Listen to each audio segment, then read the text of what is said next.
Hello Year 2s, it's another beautiful week and I hope you've come back refreshed after a lovely weekend. We're going to get ready to do some more amazing maths learning, so grab your journals and your learning partner and let's begin. Okay, we have got our in focus here and it says Emma wants to exchange £1 for small change. What coins can she get for £1? So pause the video here and have a think with your learning partner at home about how many different ways you can make up a pound. What coins might you need to use? How are they all the same? Are there different types of coins that you can use that make up a pound? And think about the pence, the number of pence that you need to make a pound, just £1. Okay, so that's the question. What coins can she get to make £1? So what are the different ways we make £1? So pause the video, have a go, and we'll come back together. Okay, hopefully you found some different coins and experimented with different pennies to make up a pound. But over here, I'm going to reveal to you a brilliant mathematical fact. 100 pence is the same as £1.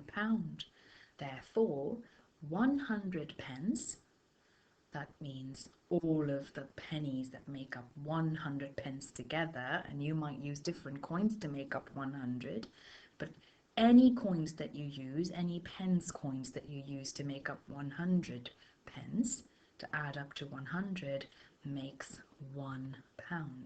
So that's an interesting fact, and I need you to lock that fact in your brains to move forward with this lesson. So repeat after me. 100 pence equals £1. Your turn.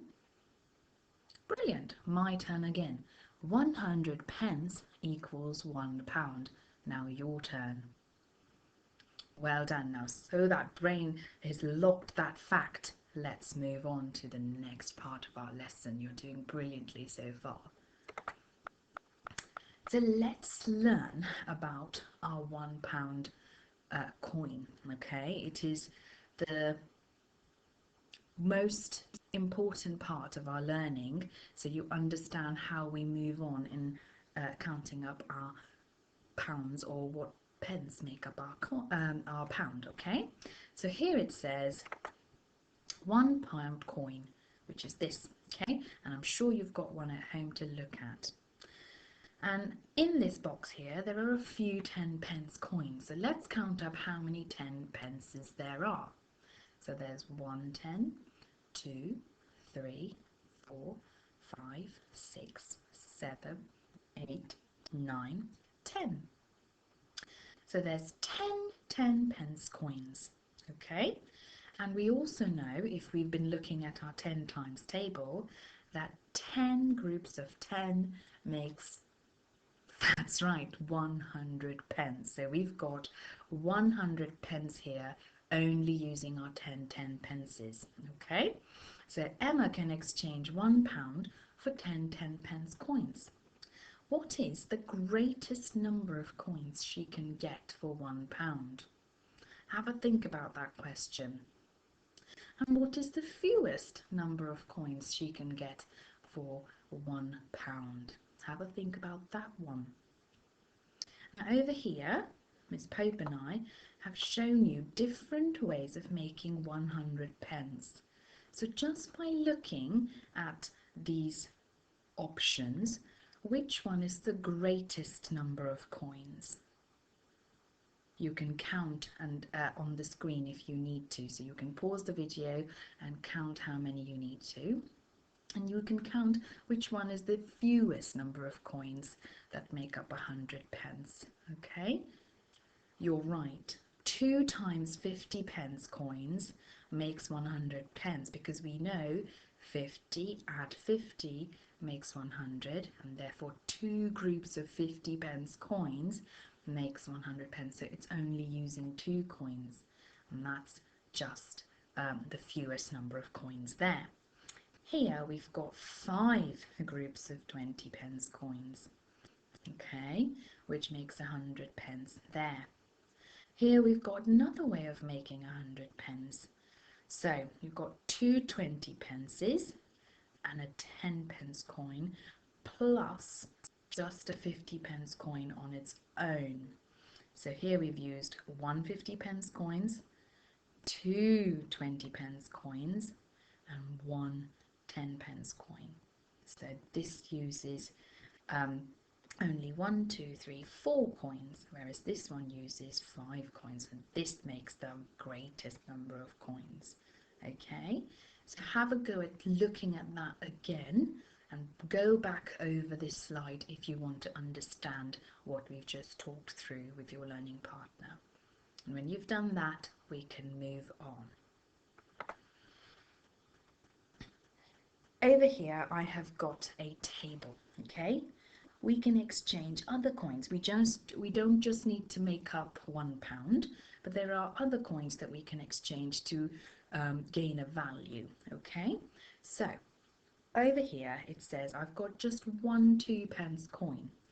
How many different ways can I make 2 pences? I've got 1 pence here and another 1 pence coin. So if I use 2 1 pence coins, that's 1, add 1 makes 2. I've got 5 pence here, and I'm going to use 5 1 pence coins to make 5 pence. And I've got 10, and I know that the quickest way I can remember is 5 add 5 makes 10, so I can use 2 5 pence coins.